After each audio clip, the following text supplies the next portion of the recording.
УКМК кабарлайт, эл аралык террористтик уюмдун мүчөсү кармалды. Улуттук коопсуздук боюнча мамлекеттик комитет 16 декабрда эл аралык террористтик уюмдун мүчөсү СТ аттуу жаран кармалганын билдирди. Маалыматка ылайык, СТ Сирияда согуштук даярдыктан өтүп жана эл аралык террористтик уюмдун катарында өкмөттүк күчтөргө каршы согуштук аракеттерге катышкан. Сотко чейинки өндүрүштүн алкагында кармалган адам УКМКнын убактылуу кармоочу жайына, тергөө камак жайына киргизилген. Учурда анын башка эпизоддорун жана кылмыштуу байланыштарын аныктоо боюнча ыкчам тергөө иш-чаралары улантылууда.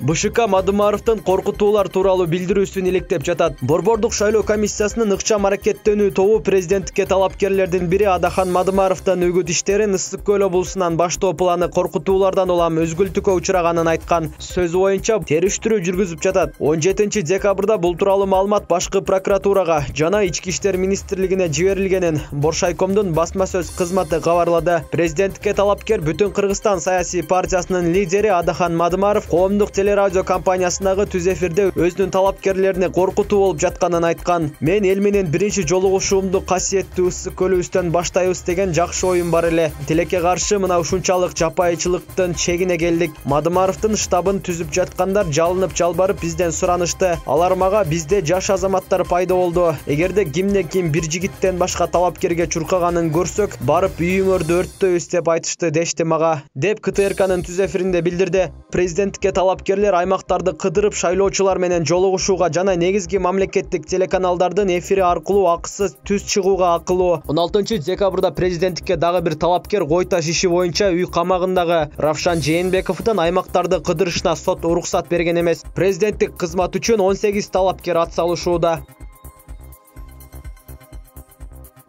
Камчы Көлбаевдин бир тууганы кайрадан дзюдо федерациясынын президенти болуп шайланды.